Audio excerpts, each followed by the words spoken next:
Okay, welcome to everybody, and thank you for joining. So my name is Neila Mangin. I'm a French legal human rights expert and a business and human rights adjunct lecturer and consultant. I have given courses on business and human rights last year in a business school. I conducted human rights research for several NGOs, and I am currently contributing to the integration of human rights into corporate functions at Friesen Campina, which is a Dutch dairy company. For those who are interested, I guess all of you, in this topic, I also report on my free time on business and human rights development, legal development, cases against company, development of new legislation on my blog, which is called Human Rights Insights. So feel free to have a look. And Henk, I give you the floor. Okay, hi, I'm Henk Palten. Thank you so much for joining this session. Located in the Netherlands, into this business over 22 years, doing social compliance audits and also acting as a consultant on human rights implementation, including sustainable development goals for a great number of companies globally. And today I'm supporting, together with my team here, Neila on her task to share some information, some basic information on human rights issues. So take it away, Neila. Excellent. And Neila, if you wouldn't mind, I'd encourage you to put your blog in the chat, if you could put the link to your blog in the chat now. And while you're doing that, Desiree can pull up the slides and we can get started. If anyone has any questions, the plan for this session is we do want to hear from you. So there is no such thing as a silly question. Do we all agree with that? It doesn't matter whether you're a very beginner or an advanced, there is no such thing as a silly question. So please put your questions in the chat. If there is a question I think is particularly pertinent that I think would be useful to be asked, as I said, I may just pause Neila and ask someone to share it. But equally, Henk and the team have been very kindly to offer that will answer any kind of more obvious or simple questions in the chat there and then on their behalf. So please do ask questions. If you're sat there wondering something, no excuses not to type it in the chat and we'll get it answered in some way, shape or form. And hopefully that'll be useful. But Neila, sorry, over to you. So this webinar aims at providing you the basics to understand human rights and to integrate them into your company.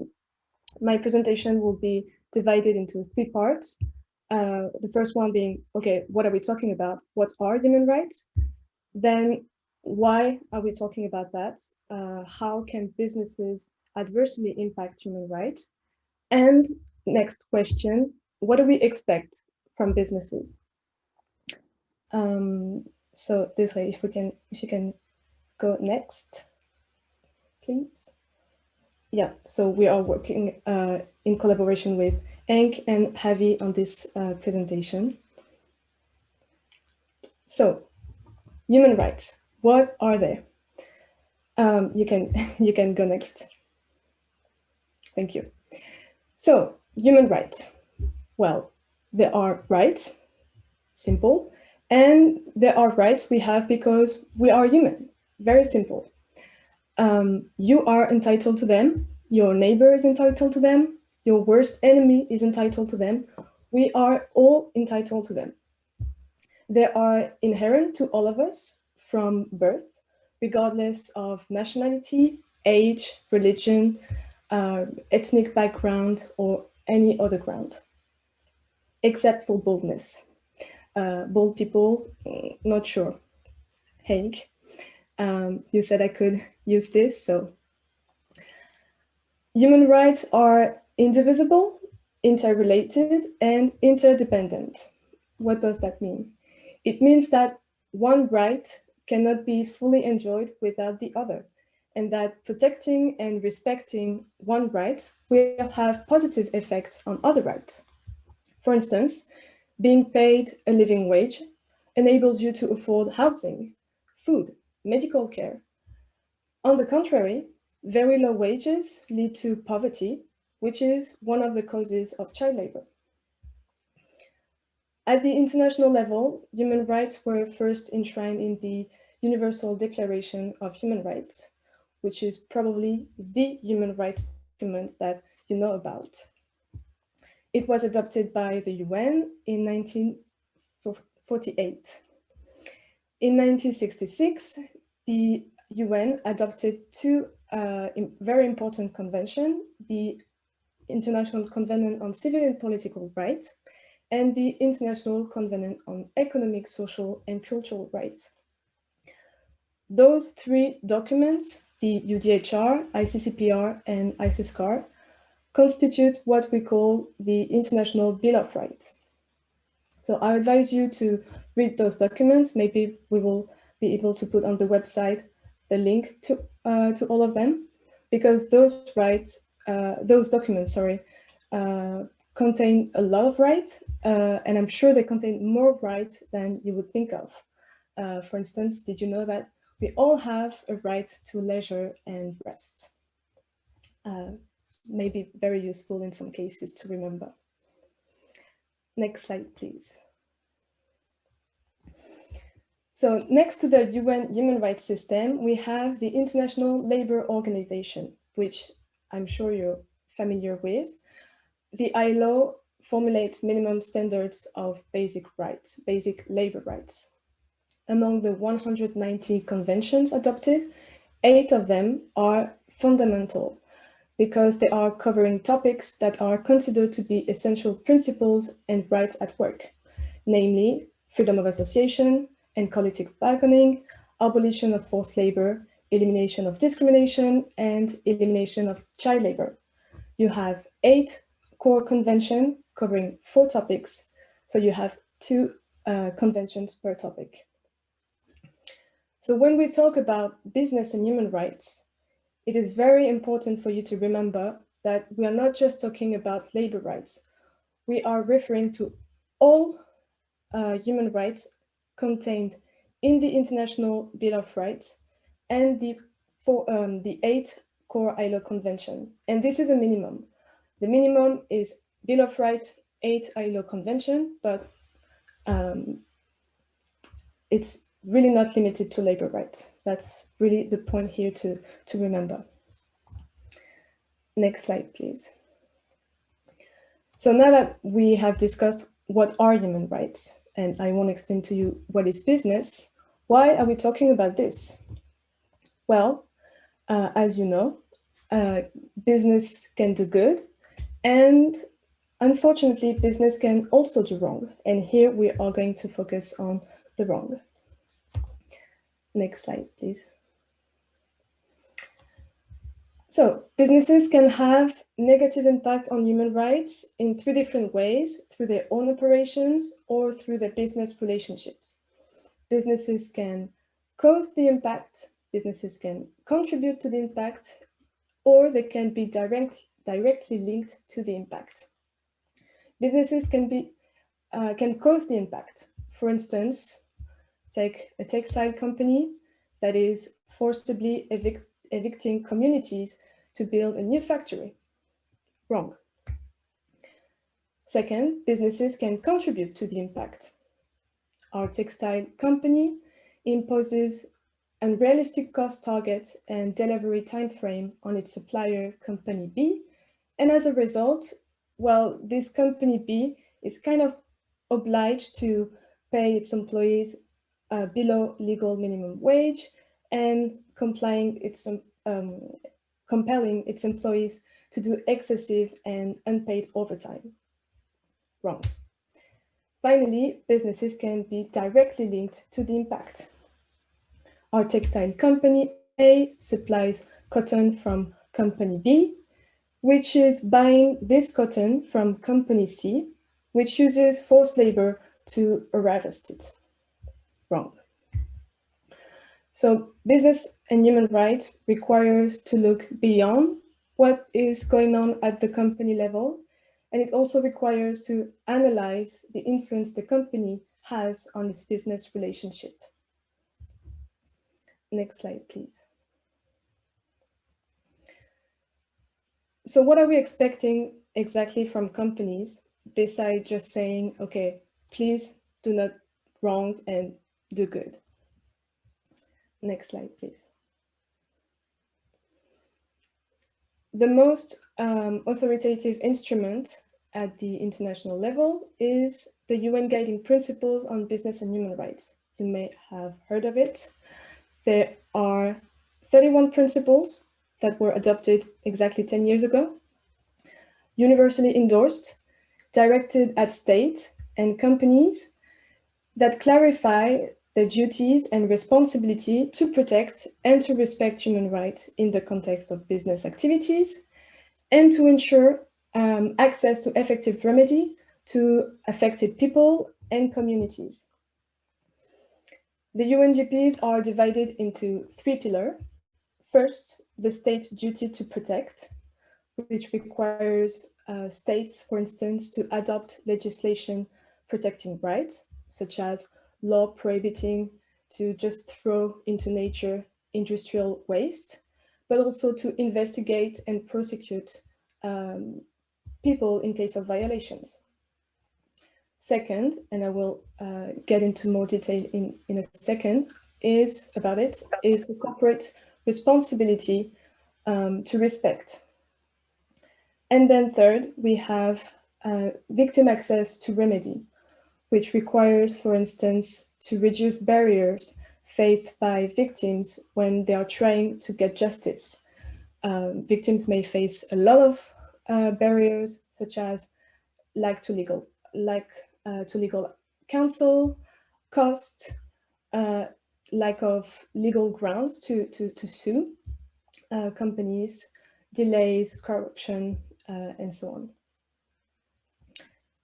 Next slide, please. So pillar 2, the corporate responsibility to respect. Under this pillar, companies are expected to avoid abusing human rights and to address adverse human rights impact. This is regardless of what the state is doing, or more often not doing, in terms of its own human rights obligation. A company cannot absolve itself of its responsibilities by relying on state deficiencies. If you are operating in a country where the state is exploiting people in a public company, well, you as a private company, you cannot say, okay, I'm going to do the same because the state is doing it, so I can do it. This is not how it works. Even if the state is not acting correctly, you as a company, you have your own responsibility to respect human rights anyway. The corporate responsibility to respect human rights covers all human rights we just discussed before, not just labor rights. And it's not only the human rights of your direct employees, but the human rights of all stakeholders that may be impacted by business activities, such as obviously direct employees, but also indirect employees, trade unionists, human rights defender, local communities, consumers, journalists, and so on. This responsibility under the UNGPs also applies to all businesses, irrespective of their size, their sector, or country of operation. It should not be assumed that a smaller company necessarily has less potential or actual impact on human rights than a larger company. For instance, a cobalt trading company with only a dozen of employees will have a significant risk of its product, operations, or services being linked to adverse human rights impact because of the conditions you have in countries where you source cobalt. However, a company's size will often influence the kind of approaches it takes to meet its responsibilities. Next slide, please. One core element of the responsibility to respect is human rights due diligence, which aims at identifying, preventing, mitigating, and accounting for how to address human rights impact. Next slide, please. Human rights due diligence is made up of 4 key steps. First, risk assessment. The company needs to assess actual and potential negative impact it can have on right holders. Here, it is very, very important to understand that the negative impact are not those to the company, such as financial or reputational impact, but impact to the people, and people being understood broadly, not just direct employees. When doing this human rights assessment, the company needs to shift a little bit its mindset. Usually companies are used to look for financial risk, for instance. Here, it doesn't matter. We don't care really about the money or the reputation of the company. What we care about is people's rights. So we are looking for the negative impact on right holders, on stakeholders that may be affected by the activities of the company. Second, you need to act, because if you have identified risk, but then you're not doing anything, it's very useless. So once you have impact that have been identified, they need to be integrated into business operations in order to prevent them or to mitigate them. For instance, if the risk assessment showed that migrant workers in one of your factories are at risk of forced labor because their passports are being withheld, what do you do to prevent or mitigate the risk of forced labor? Well, first you will need to return passports to those migrant workers. Then you can think of training HR staff about forced labor, explaining why withholding passport is not doing the right thing. You can also think of training employees on human rights issues so they know their rights. You have a lot of different actions that you can take depending on the risks that have been identified. Third, you need to monitor. You need to put processes in place to make sure that, well, what you are doing is actually working. This can be done, for instance, through surveys, audits, interviews. And finally, the company needs to communicate externally about its due diligence process, explaining all the steps the company is doing to put in place this human rights due diligence process. Next slide, please. Human rights are always changing, always evolving. They are dynamic. And as a result, assessments of impact should be undertaken regularly.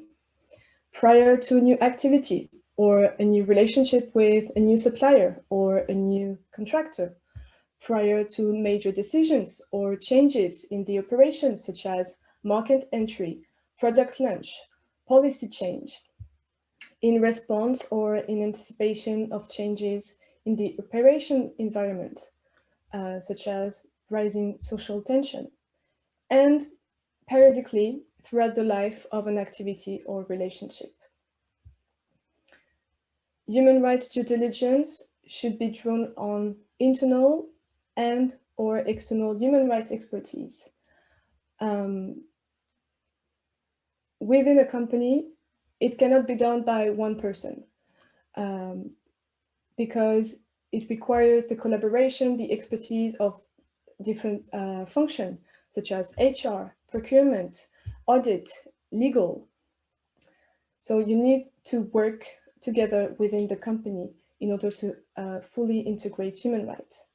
But also in some cases, you may need external expertise, for instance, from NGO, trade union, consultancy, academics, because often there is no human rights expert within companies. And it's completely normal and right to ask help or advice when you don't have the answer and you're not expected to know everything because it's such a complex topic. So don't hesitate to look for expertise from NGO and trade unionists, for instance. Finally, you can, businesses should also involve potential affected stakeholders, people that may be affected by the company's activity also have expertise, and they can help the company identifying negative impact and also measures to prevent or mitigate those impacts. So it's very important here to also include potential affected stakeholders when you're working on those issues. Next slide, please. Yeah. So human rights due diligence aims at preventing and mitigating negative impact as much as possible. However, there may be some situation where, despite having a human rights due diligence process, you still have a negative impact occurring. Next slide. Yeah. If companies identify that they have caused or contributed to adverse impacts, they should provide for or cooperate in remediation through legitimate processes. This can be done, for instance, through internal grievance mechanisms, also, often called speak-up procedures. The type of remedy should be decided in collaboration with the affected people or communities and tailored to the situation. For instance, if you have a case of child labor, first, dismissing the child may cause more harm than good, as the child may go work somewhere else under more dangerous conditions.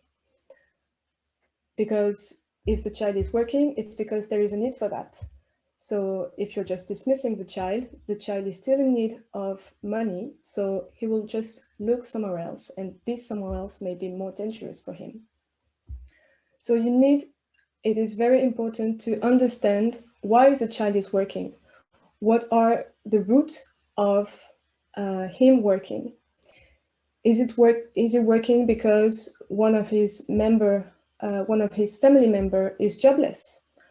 Or is it because his family cannot afford to pay school furniture?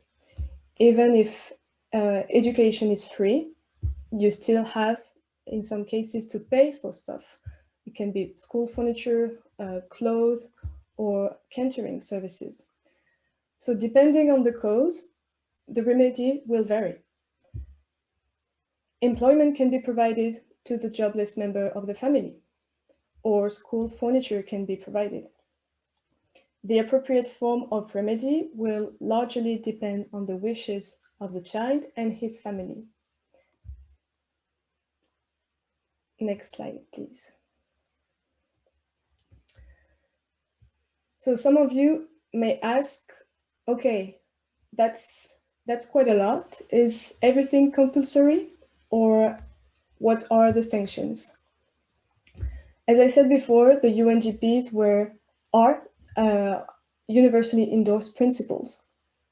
However, they are not legally binding on businesses. But more and more countries are developing domestic legislations that incorporate the UNGP's content, and more specifically, human rights due diligence. The first law to be adopted was the French Duty of Vigilance law in 2017. 2 years later, the Netherlands adopted a child labor law, which has not yet entered into force. And very recently, both Germany and Norway, a month ago, adopted legislations. All these legislations require large companies to conduct human rights due diligence. Thresholds are often defined based on how many employees the company has and turnover. Other countries in Europe, but also so elsewhere in the world, you have, for instance, in Canada and in Mexico, are working on new legislation. And at the European level, the EU is preparing a directive. All those legislation will be binding on companies, and there will be legal consequences for not complying with them. In France, where the law is in force, currently 4 companies are being sued for non-compliance. In Germany, fines will be imposed in case of non-compliance, and depending on the violation and the size of the company, the fine may account for a certain percentage of annual turnover. So it can be quite a large fine. And in the Netherlands, the law provides for criminal liability. So as I said, implementing human rights, integrating human rights is not something that one person can do, and it's not something that you can do overnight. It requires a lot of time, a lot of work, and the law is changing, and the law is changing towards more and more obligation. So companies should really start working now on those issues if they don't want to face legal consequences in addition to reputational consequences in the near future. Next slide.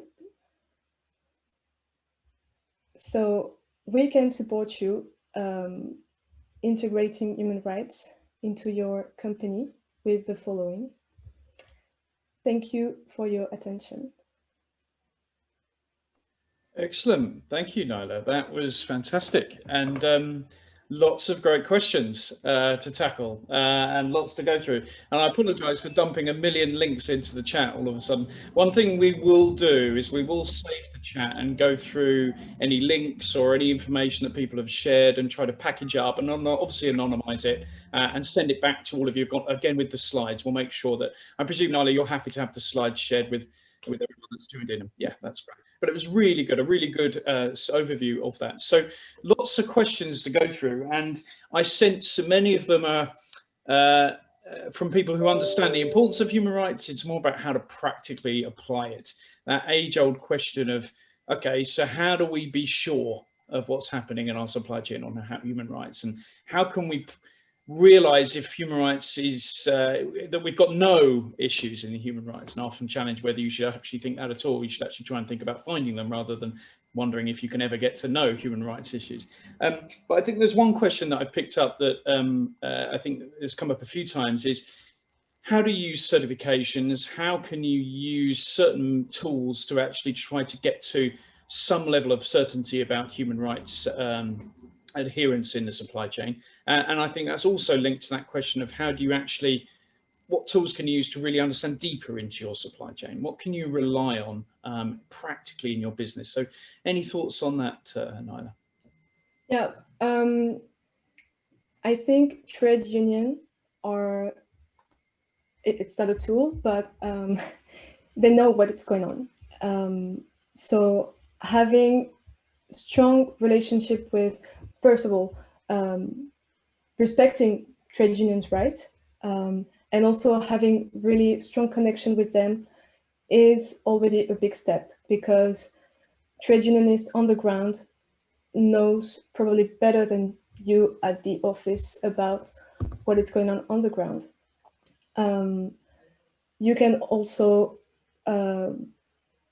work with NGOs, the same as trade unionist NGOs. You have like specialized NGOs, and they also have strong knowledge of specific topics, and they can also help you designing, first identifying and then designing strategies to better tackle adverse impacts. Mm-hmm. Excellent, excellent. And again, linked with those NGOs is this idea of certification and this belief that if you are to sign up to a certification for your supply chain or adhere to that, that in some way that should protect you. But the realities of it are that no certification is perfect, and obviously issues still arise. So what would you say to companies, and what would you recommend? It sounds like it's about having a faceted aspect. Yes, you can use certifications, but not only certifications. Yes. I think you referred there was trade unions, so the importance of actually talking directly to workers. Yeah, I think only relying on certification may not be the perfect answer to that, because as you said, there are some issues with certification. If you take the palm oil industry, you have reports showing that even in certified farms, you have issues of child labor or forced labor. So just saying, my company buys everything certified, it's great, but it's not the answer to it. Yeah. And I don't think you can only rely on audit made by the certification company or authority, and you also have a responsibility to carry maybe your own audits to check whether it is the standards are actually respected. Yeah, absolutely. Absolutely. We're going to carry on with some questions, but I do want to say if anyone has any thoughts or experiences they want to share, you can please put your hand up. If I remember rightly, you can go into the participants link and you click on the little three dots. You can learn how to raise your hand, but there's various different ways you can alert me, including the chat. So if there's anything you want to share to add to this as well. Another obviously very valid question is that there is obviously a gap between what the UN human rights guidelines are and obviously local legislations in certain parts of the world. So how do we deal with that as a situation, in the fact that everywhere is not really got the same standards as everybody else? How do we deal with that challenge? Yes, yeah, you're right. Just saying I'm complying with local law does not mean that you are complying with, you are respecting human rights. You have certain countries that have laws that are below international standards. If we take the example of freedom of association, for instance, you have countries where freedom of association is not guaranteed by the state.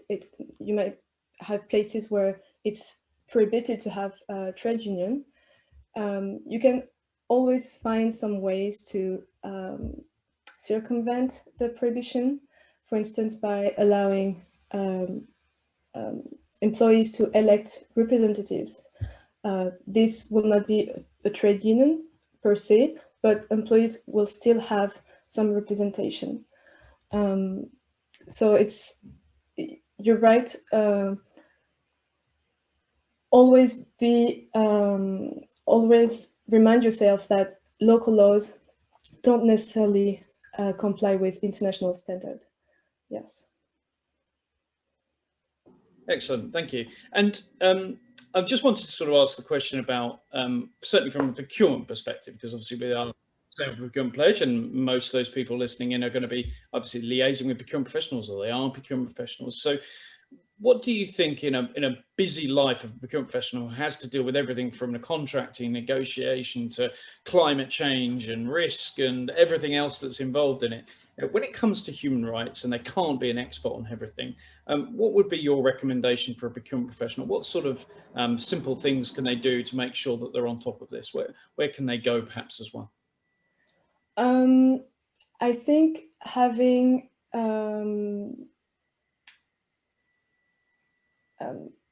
instead of having a bottom a top-down approach with the suppliers, having more an equal relationship with them, because issues such as delivery time frame, if you discuss with your supplier, then your supplier may tell you, wait, listen, what you're asking me now, I can't do it.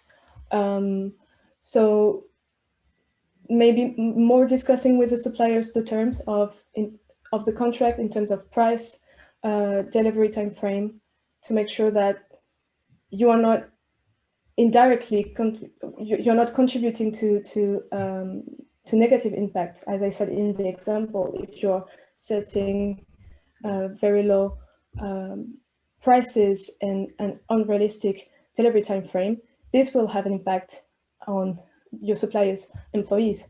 Yeah. So by collaborating more and work and listening also your suppliers' need, I think that's somewhere to go.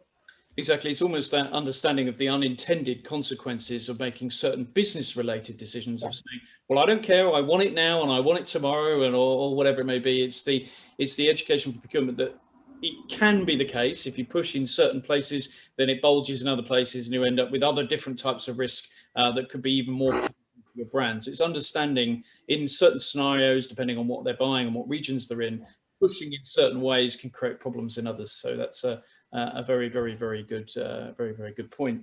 One thing I would just challenge to everyone, a few people have asked for other resources, other places to go. So if anyone else has got any links or any thoughts about places that people should be looking at, please do put them in the chat. Anything you've seen or heard that could be useful. As I said, we will capture all those links and we'll share them back with the slides. So you'll have a nice digest of places to go. Any other questions that anyone that wants to sort of raise a point from the conversation? I'm going to throw it out to the floor here. I'll pause slightly to give you a chance to either build up the courage or press yourselves on mute.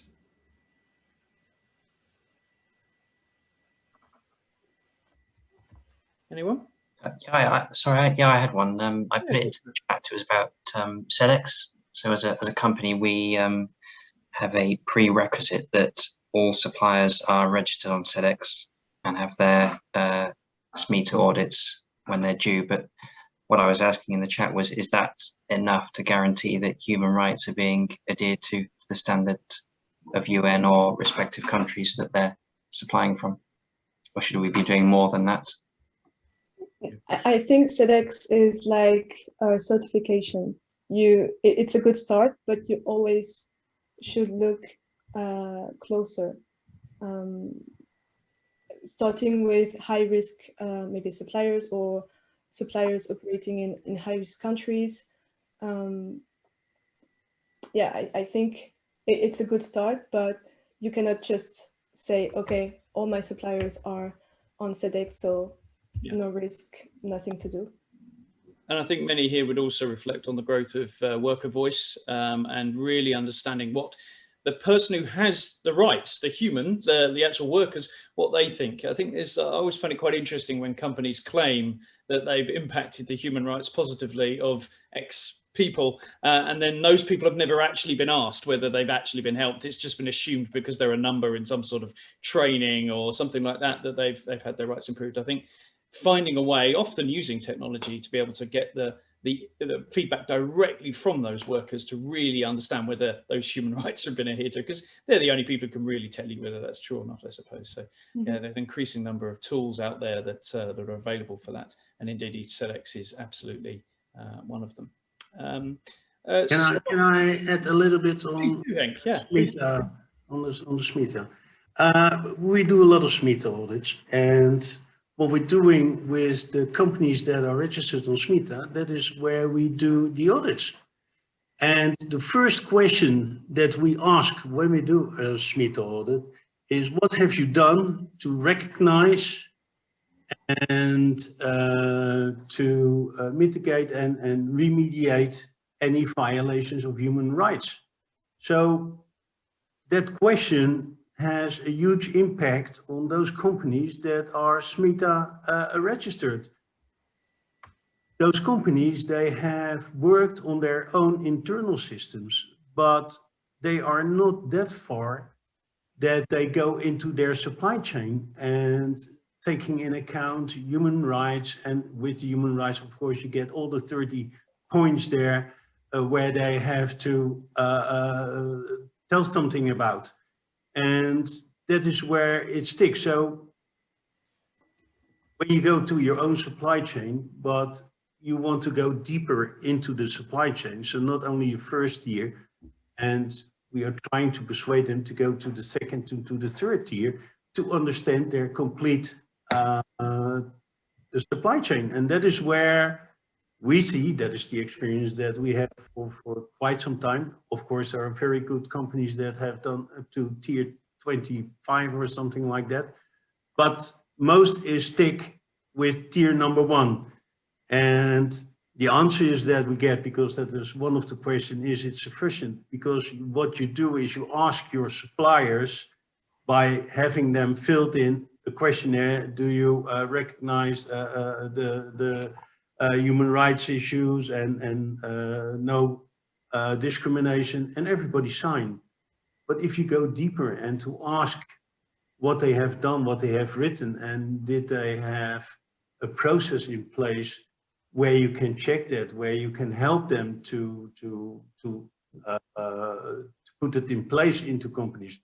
And that is where that's a situation at this point. We're not that far that we go to the complete supply chain. Indeed, indeed. Thanks, Henk.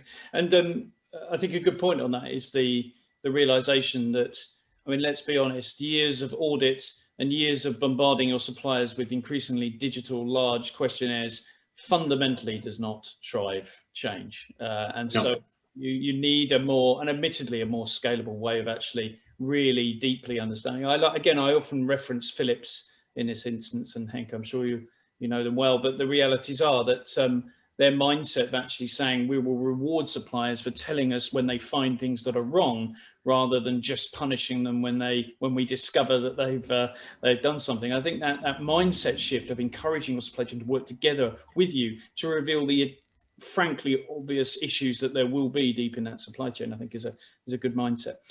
Miguel Brand, would you mind just sharing your question? I don't know if you mind coming on and asking. I'm happy to ask it for you, but it'd be good if you could share it. Yeah, sure. Thanks, Oliver. Yeah, my question was, well, it was also an observation that I see a potential problem with companies based in Europe and the US who have supply chains which go in multi-tier supply chains. And as a buyer, perhaps the easiest thing is if you see a human rights violation, or you see a risk of a human rights violation, would be the logical thing would be to say to your, you'd probably report that out, and then they would say, well, change supplier. That's the easiest thing. Go and find another supplier. I was just wondering if you see a possible impact that's going to mean that a lot of the smaller suppliers, that we lose supply diversity in these markets, which is so important, and you end up just relying as buyers on the usual safe suppliers and the consolidating suppliers. So you get this very sort of poor, as it were, market dynamic where everyone is just going for the safe option. And do you see that happening, this kind of discrimination against suppliers which have the potential to change? Yeah, we see that. And it's also told every time when we talk to companies to dive into their supply chain, is the easy answer is okay, when we find some kind of solution, we're not going into the discussion, we just stop our contract and we go anywhere else. And what we see there, that is really a pure discrimination, because they can help and they can improve the situation there. And in some cases, there is no knowledge, and there is no will, because it takes time, it takes money, it takes a lot of efforts to work in your supply chain. So yeah, we do see discrimination, but for some reason you can't put them to court for doing this. If I can ask something. Yeah. Under the UNGPs say that you need to use your influence. If you have influence over your supplier, then you have to use it. Just dropping your supplier because there is one issue is not going. It's not doing good, because the consequences for the supplier and its workers may be worse. So you always need to look where you are, where you have influence. If you don't have, try to increase it to help your supplier changing, because as you said, just dropping suppliers because it might seem to be the easiest way of doing, but it's certainly not. It's certainly not what the UNGPs are saying. Just dropping the supplier should be the last resort measure. If there is nothing that you can do, then the supplier is really not willing to change, and you have assessed also the impact of dropping the supplier, then it may be the solution. But in a lot of cases, it's not. You have to work with your supplier. You have to use your influence or create this influence. Just to clarify that, Naila, again, for anyone who's not sure. So what we're talking about here is that it is actually it is requested that your businesses use their influence, and if you do not use your influence, that's actually almost a dereliction of duty there. But also, it's just to clarify that in many instances, a sort of black and white, okay, we'll stop working with you, which may be a busy procurement professionals' decisions and so on. Actually can make issues worse. What you can actually do is for challenges around human rights by actually not working with that supplier at all to improve it, you could in fact put a load of people out of work or cause even more concern in that supply chain and in that community, and end up with an even bigger risk than you started with. So very interesting. I know there's plenty of examples out there for people to find on that. This has been great. I know we've only got 8 minutes left, but is there any more questions that people want to ask?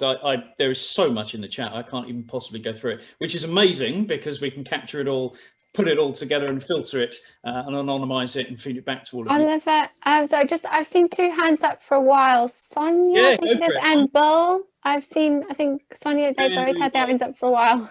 The sun glare on my screen is preventing me seeing anything, actually, to be honest. So let's go with Sonia. Sonia, your thoughts, please.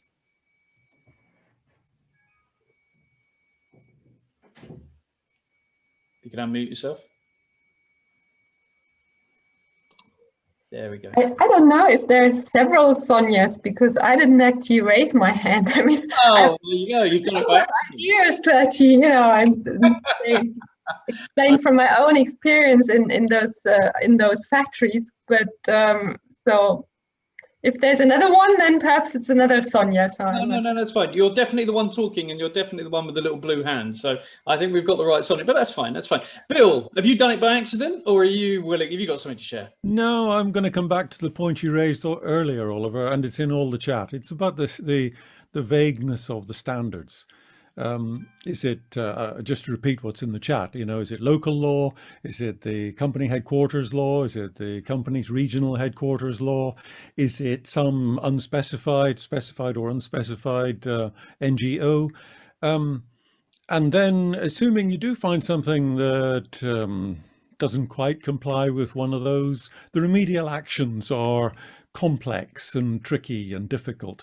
So companies are obviously just going to tick boxes by doing the minimum audit and hope they don't actually find anything, and pretty confident that if and when they do find something, they can largely ignore it because the law is going to be very vague around it. That's not actually going to help people make progress, is it? That's not reaching the objectives that we all have. And I'm a bit lost and wandering on this. I really don't see where it's going to. No, I share your pain, and I know many people do on here, but as I said, I think that's becoming more and more clear and apparent that we need some sensible and collaborative resource on this to be able to point out where the gaps are and so on. Just on that point, we've only got a few minutes left. If anyone does have any good examples or links or anything you want to put in the chat, just please do put it in there. As I said, it'll all be captured and will be produced as a bit of a short digest for everyone on this call, so that you won't have to save this chat, browse this chat, or remember what someone put. As I said, we'll put it all into a digest for you.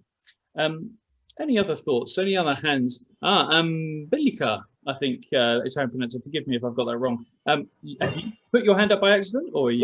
Yes, Oliver, I have. Thank you so much. And that's perfect pronunciation, so no problem there.